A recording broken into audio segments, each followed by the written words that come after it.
The following program presents principles designed to promote good health and is not intended to take the place of personalized professional care. The opinions and ideas expressed are those of the speaker. Viewers are encouraged to draw their own conclusions about the information presented.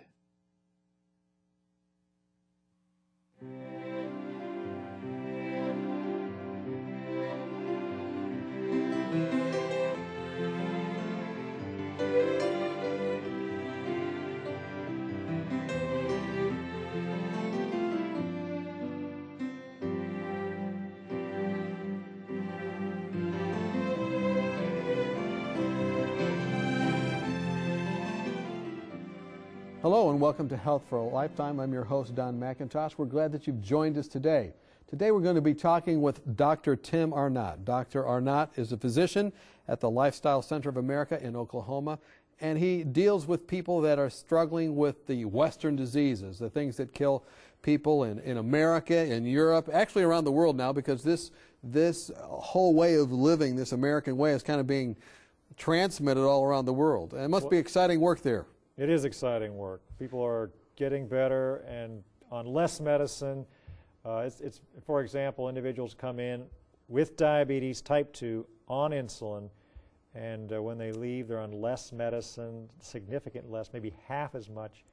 Their weight is down, and they're on a program that will help them to continue to lose weight into the future. A lot of interesting programs coming out of that center, not only for in home, or rather right there, having treatment right there for the 19-day program or different things, but also community-based programs like the Wellspring Diabetes Program and different things that are helping communities also be able to reverse these killer diseases. I've heard that diabetes is up by about 700% over the last 10 years in America, something like that. Huge increase. One of the things we're going to talk about today is something related to diabetes, and that's insulin. And we've talked about how this program is how to keep your insulin level low. What is insulin, and why should we keep it low? Well, insulin is a hormone that's made by a special little island of cells in your pancreas called the beta cell. And insulin is the hormone that gets the blood sugar into your cell. So it gets the energy, or it gets the calories into your cell so they can burn and operate. It also gets the fatty acids into your cells. Well, what people may not realize is as you put on extra weight, in other words, if you're eating more calories than you're burning off with your muscles every day, those extra calories are stored as fat. And they're put in the muscle cells, they're put between your muscle cells, they're put inside your liver as fat, they're put inside the abdominal organs, inside of and around those organs as laid down as fat. And as you accumulate more and more of this fatty tissue, your tissues start to become resistant to insulin. And they essentially say to insulin, look, we have all of the calories that we can handle, we don't want any more, and so they resist the effects of insulin, and because of that, blood sugar doesn't get into the cells like it did before, and so it stays out in the bloodstream, and so the pancreas, seeing the blood sugar rise, puts out more and more insulin. But it can't go anywhere because the cells are saying no. That's correct. So insulin, it tries to get in, so to speak. That's right. And it's let in for a certain amount of time. We've got a couple graphics that help illustrate your point here about why we should have those levels lower. Let's look at those. Well, the thing to keep in mind is that as your insulin level goes up, you're raising a hormone that promotes cell division, cell growth, and so that can lead to a greater risk of cancer. And so here we see that individuals who are taking in foods that promote insulin levels. These are the high glycemic. That's right. That's what researchers, that's the term we use for foods that are most likely to raise your insulin level. So the high glycemic index here, it says 1.7. What's that mean? That means that people that eat foods that are very good at raising your blood sugar, very good at raising your insulin level, they have a 70% greater risk of colon cancer. And so here we see that individuals who are eating foods that raise the insulin level more than other foods, more than foods that are much less likely to raise blood sugar levels, much less likely to raise insulin levels, those individuals with these high insulin levels and eating foods that are high in blood sugar raising ability, they have more cancer. Okay, so the glycemic index of a food is important. Tell me a little bit what that means a little bit more. I'm not sure I'm picking up on that exactly. What they basically do is they give test subjects who are wealthy, or not wealthy, but healthy and without disease, they give them a certain food. And they test their blood sugar before they eat it, and they test their blood sugar a certain amount of time after they eat it, and then they give them another food. And they test their blood sugar again, and they find out which food really make it go up fast? Really makes it go up. And what you have to remember is most of us think, okay, we eat a food, a blood sugar goes up. But they may not realize that as the blood sugar goes up, so the insulin level goes up. And if you have a food that greatly raises blood sugar levels, you're going to get an even more robust elevation in your insulin level. And they have been they've seen in study after study that these kind of foods that are great at raising your blood sugar are also great at raising insulin level and promoting cancer. In this case, 70% greater risk of colon cancer. So one reason then to keep it low is to make sure that we're not setting ourselves up for cancers. That's right. Insulin resistance. When you're carrying extra weight, especially in the midsection, you're not doing much with your muscles. They're insulin resistant. Insulin resistance in your tissues leads to a high blood insulin level, and that leads to higher risk of cancer. What's another reason? We have another graphic here talking about a reason to keep it low. What's another reason we want to keep it low? Well, another reason to keep the insulin level low is that researchers have also discovered, Dr. Hu and his colleagues at the Harvard School of Public Health have found that individuals who are eating the foods, again, most likely to raise your blood sugar, foods that raise the blood sugar most easily and to the greatest extent, they have the greatest risk of our #1 killer, coronary heart disease. In fact, they have almost threefold greater risk of the nation's #1 killer than individuals who are eating foods least likely to raise your blood sugar. So that 2.77 is like 3 and the other one's 1. So exactly. So that much greater. So you have the risk of heart disease. That's and correct. You have the risk of cancer. These are reasons to make sure the insulin is as low as it can be. But haven't I heard that if the insulin gets too low, you pass out? Well, if you're on a medication and you're not eating enough of the calories to match that insulin that you've just injected, yes, you can bottom out your blood sugar. No question about it. But this isn't talking about that. You're talking about overall. We're talking about foods that can actually increase your insulin level because they are very good at raising your blood sugar level. I see. What's the best way to lower my insulin level? Well, the best way to lower your insulin level is, frankly, to find a program that will help you to lose weight in the short term, but also a program that you can stay on for the long term. You know, there's lots of programs out there that will help you to lose weight, but how long can you live with them? How long can you, for example, live with a diet that's essentially very low in fiber and leads to constipation and fatigue? And you're talking about the low-carb diets. Absolutely. And so you want to find a diet, and that's why we have success at the Lifestyle Center of America, because individuals come and they find that they can actually eat foods that are not only nourishing, but tasty. In fact, they can actually eat more, in many cases, than what they were eating before, because the beans, if they're cooked, the whole grains, if they're cooked, fruits and vegetables, those 4 foods are 80% water. And so if you're putting into your stomach 4 cups of food that's 80% water, it's going to be very difficult to gain weight. In fact, people are going to lose on that program, and that's a program they can stay on. So the most powerful way is to do what again? Eat foods as grown? Is that what you're saying? Eat foods as grown. Eat plant foods as grown, just as they come from nature, and you will be able to, for example, increase perhaps the amount of volume that you're eating, but the calories will be reduced. Now, the foods with the lowest calorie density... Yeah, I was going to ask that. What are the foods with the lowest? The absolute lowest calorie density are vegetables. Vegetables. Vegetables will only give you 300 calories, and that's if you eat 6 cups of vegetables. So broccoli. Broccoli, cauliflower, kale, carrots, onions, celery, you name it. Is a tomato a fruit or a vegetable? As I understand it, it's a fruit, but you know, it acts like a vegetable. Okay. But the reality is you can eat vegetables, and we would encourage individuals who want to lose weight to make that the focus of your noon meal. make that at least 50%, 2 cups of vegetables at lunch, because, again, very low in calorie density. The other one is fruits. And the fruits are, again, 80% water, low in calorie density.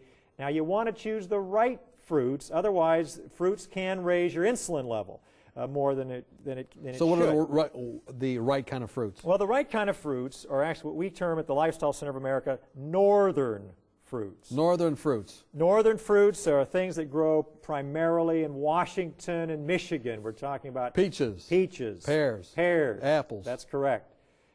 Plums, berries, cherries, things that have a pit that grow up north, and all those berries. Well, what are the ones that are not? Well, the things that tend to raise blood sugar and, of watermelon, course, insulin, melons, absolutely. Melons are high in sugar, low in fiber. Now, it's not they have fiber, but it's just not much of it.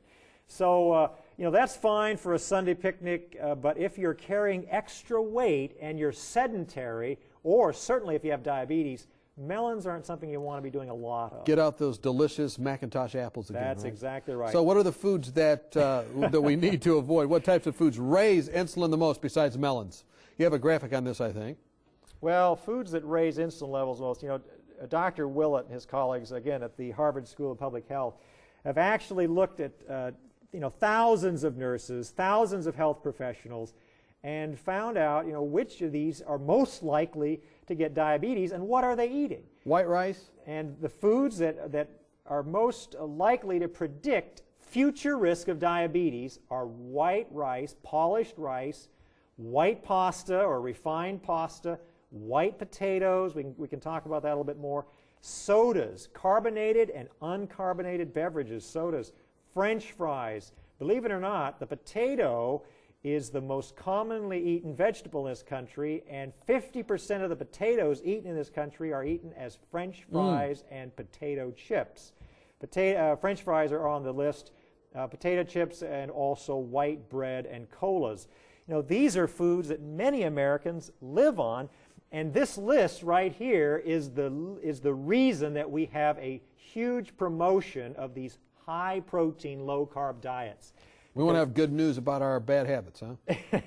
Well, exactly, and the kind of plants that we're eating have been the good nutrition, the fiber, for example, has been removed. Hey, one of the people here, one of the cameramen was looking at this list and said, wait a minute, you're taking away my white potatoes, and you had some good comments for him. White potatoes are a very important food. But they're an important food for individuals who eat a meal and they go out into the field and they work hard with their muscles all day long. And they not like a cameraman, right? Not like a cameraman, or not like a physician, not like the two of us sitting here. If you're sedentary, and believe me, if you exercise vigorously 1 hour a day and the rest of the day you sit, you're sedentary. White potatoes are not the best food. Now, it's not that you should never have them, but if you're going to have them, you might want to have some peanuts with them. So maybe we should jog in place for the next part of our program here. Sounds good. So we need to avoid those foods that raise the insulin level the most. Well, when it comes to heart disease and diabetes, why is it not enough just to be a vegetarian? I mean, well, you can be a vegetarian, but you can be a very unhealthy vegetarian. And in fact, if you eat a lot of processed foods, like this list was showing us, I mean, white rice is vegetarian, potato chips are vegetarian, French fries are vegetarian. You can be vegetarian and be on a lot of foods that briskly and greatly raise your blood sugar and insulin levels, thus promoting cancer, thus promoting heart disease. So you want to choose foods, and frankly, the best foods that you want to choose, the best vegetarian foods, plant-based foods, are northern fruits. When you get to the vegetable kingdom, you want to stay above the ground. Above the ground? Above the ground vegetables are where you want to stay. The greens, the beans, the leaf, flower, and stem vegetables, broccoli, cauliflower, kale, all of these different leafy plants are going to be the very best. So carrot cake and cauliflower cake and kale cake. Yeah, when you take cauliflower, you don't want to fry it, and when you eat carrots, you don't want to eat them as carrot cake. But if you do go below the ground for vegetables, carrots are actually pretty good. They're significantly better than white potatoes and red potatoes as far as raising blood sugar is concerned. and sweet potatoes are also an excellent choice. We're talking with Dr. Tim Arnott. He's a physician at the Lifestyle Center in Oklahoma, where he helps treat diabetes, among other things that people come there to the center for. And in 19 days, they see a marked reversal, many times going off their need for insulin or oral medication for diabetes. And so this whole idea of lowering insulin is something they have a lot of experience in. We're glad that they can join us here today, and we hope that you join us when we come back and talk more with Dr. Arnott. Have you found yourself wishing that you could shed a few pounds? Have you been on a diet for most of your life, but not found anything that will really keep the weight off? If you've answered yes to any of these questions, then we have a solution for you that works. Dr. Hans Deal and Dr. Eileen Ludington have written a marvelous booklet called Reversing Obesity Naturally, and we'd like to send it to you free of charge.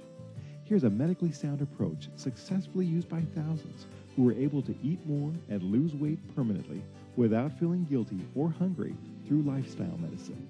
Dr. Deal and Dr. Ludington have been featured on 3ABN, and in this booklet, they present a sensible approach to eating, nutrition, and lifestyle changes that can help you prevent heart disease, diabetes, and even cancer. Call or write today for your free copy of Reversing Obesity Naturally, and you could be on your way to a healthier, happier you. It's absolutely free of charge, so call or write today. Welcome back. We're talking with Dr. Tim Arnott. We're talking about insulin levels. We're talking about how they need to be low. Many of our diseases in this country come as a result of increased insulin levels and insulin resistance. Talking with us today is Dr. Tim Arnott. He's a physician at the Lifestyle Center in Oklahoma, where they treat diseases like diabetes and many other Western diseases as well. And many of those diseases are related to insulin resistance and the increase in insulin. That's what you've told us. And you've told us we need to be eating foods that don't just elevate our blood sugar so high that our insulin goes up, and you've given us a lot of pointers. Let's summarize that and just go on. You said the reason we need to keep our insulin levels low are why? Because well, the most important reason is to avoid it, is to lower our risk of cancer. And then secondly? To avoid our risk of heart disease. And then what's the most powerful way to lower the insulin level, we said? Weight loss. And what foods keep it low? Foods that are 80% water. That's beans that are cooked, whole grains that are cooked, fruits and vegetables. And what kind of things make it go up? Things that make it go up are processed foods, foods that are taken in by the food industry, put into packages, and have had the fiber removed. Is it enough just to be a vegetarian? It's not enough to be a vegetarian. You want to eat plants as grown, simply prepared, because you can have French fries, and that's vegetarian. Yeah, it's 70% fat, and it's also one of those white potatoes that makes it go up. Is that right? That's correct. It's great for farmers that are working in the field all day, not in the John Deere tractor, but out using their muscles. Well, that's kind of bad news for people that like potatoes, but actually it makes good sense, because you've told us that those potatoes will raise the blood sugar levels, and we need to watch it unless we're very active. What about rest? What about people that don't get enough rest? Does that have anything to do with insulin levels? Rest is very important for keeping insulin levels low. And again, we want to keep insulin levels low so that we can lower our risk of the two most important causes of early death in this country, heart disease and cancer. Researchers at the University of Chicago took young, healthy men without any medical problems, and what they did was to give them 4 hours of sleep for 6 nights in a row. And then they measured their ability to put out insulin from the pancreas. They measured their ability to take up blood sugar out of the bloodstream. And then they gave them adequate rest, about 8-10 hours of sleep the next 6 nights. And then they measured those two abilities again and compared them. And what they discovered was, after the individuals had been deprived of sleep for 6 nights, 4 hours a night, those individuals, those young, healthy men, were turned into individuals with early diabetes parameters. And so they basically became very close to diabetes in just 1 week. Because they didn't have enough rest. Because they didn't have enough rest. I think I should take a nap right now. And what they actually showed was that the stress hormones went up. The cortisol level goes up. When you don't get enough sleep, your body goes into kind of an alarm mode. Dump sugar into the body. And sugar is mobilized. You're not able to put out as much insulin from your pancreas. And if we look at a graphic here, you can see that the ability to take up blood sugar out of the bloodstream was about 40% lower. That's the shorter bar there. You want a long bar. You want to be able to take up blood sugar out of the bloodstream. So the shorter bar means they were less able to take blood sugar out of the bloodstream. And the difference between those two was just 1 week of being deprived of adequate sleep. So we really need to get our rest. If we don't, stress hormone levels will go up, cortisol levels will go up, blood sugar levels will go up, and this is really bad for the pancreas, and it actually will encourage the later promotion of diabetes and put you at greater risk. So go ahead and hit that snooze button, folks. Get your extra rest. What about, sometimes people say, well, look, I need to wake up in the morning. I need to get going. I got to have my cup of coffee. Does that do anything with insulin? Well, one thing before we go to coffee, I want to comment on your last snooze button comment. Don't hit the snooze? That is that, it's okay to shortchange yourself on sleep, but you want to do it not pre-midnight, but post-midnight. Because every hour of sleep before midnight is worth at least 2 hours of sleep after midnight. So you can actually get up early, and if you went to bed early, you're going to be okay. Okay, so don't hit the snooze button. Go to bed earlier. That's correct. And when the light goes out outside, you go to bed too, unless you live in Norway. Now, you talked about coffee. Yeah, coffee. What about that? There was a recent study that came out, a nurses' health study. I read over this study. Basically, it shows that nurses who drink the most coffee have the lowest risk of type 2 diabetes. Well, you have to remember that these are prospective epidemiologic studies, and they're not a perfect tool. Sometimes they can be a marker. We don't necessarily know all the answers, but one thing we do know is that when you take coffee and give it to someone, it will actually increase the blood sugar raising effect. It will actually increase the insulin level. It will actually promote, in a short-term study, insulin resistance. In fact, I remember my father used to do these trucking physicals there in Iowa, and he would have truckers that would come for their trucking physical, and they would drive all night long to try to get to his office by 8 in the morning so they'd get their physical and be on their way. Well, they would be drinking coffee all night long to stay awake, and their blood sugar levels would be so high that he couldn't pass them. And so he said, you got to stay an extra day, get off of that coffee. Next morning they would come in, their blood sugar would be fine, and they could pass the physical. So coffee is something that will actually encourage the liver to give off sugar. It's like eating a candy bar. You don't even have to have sugar in the coffee. The actual caffeine effect will actually encourage blood sugar raising and encourage insulin elevation and promote insulin resistance. So what should we drink in place of coffee? Well, the best thing, of course, to drink in place of coffee is water. And I'm glad you brought that up, because a lot of people are into juices or fruit drinks. And they seem healthy. They have very colorful packages, package labeling. But if you have insulin resistance, if you're carrying extra weight, you're not very active with your muscles, you really want to avoid fruit juices, because the fiber in the fruits is very important for slowing the blood sugar entry into your bloodstream. If you remove the fiber in the as you would in getting a juice, the sugar goes in much faster. You get an elevation in your triglyceride level. You get an elevation in your insulin level. And those kind of foods that rapidly go into are rapidly broken down and greatly raise the blood sugar levels depress good cholesterol, and they raise the bad cholesterol. Can exercise help with this?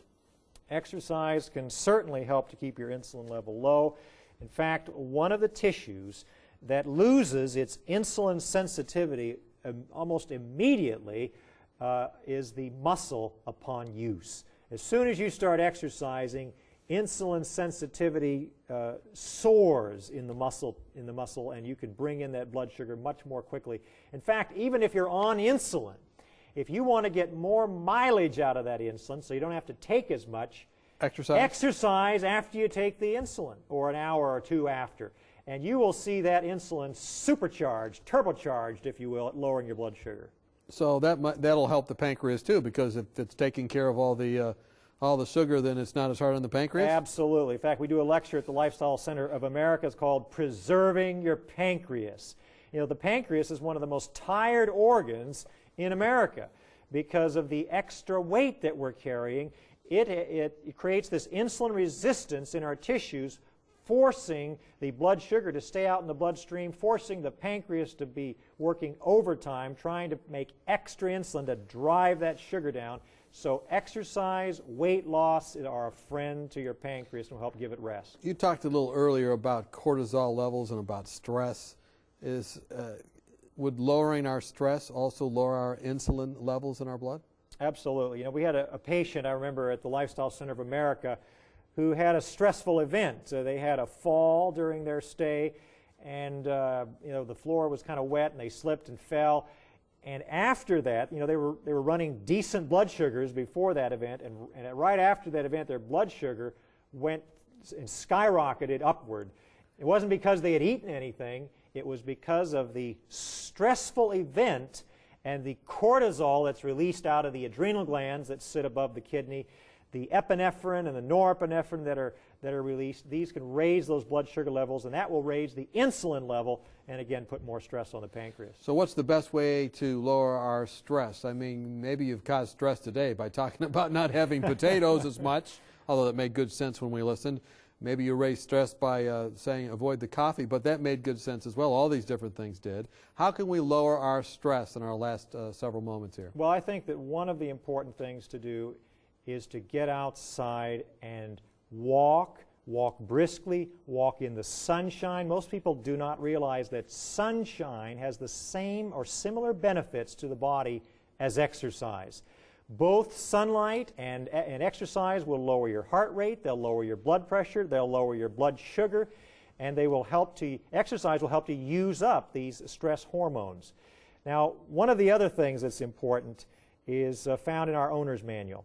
A letter that the Apostle Paul wrote to the Philippians. Philippians 4 and verse 6 says, "Be anxious for nothing, but in everything, prayer and supplication." In other words, the moment you realize there's a problem, instead of worrying about it, instead of developing a lot of anxiety over it, take it right to the top.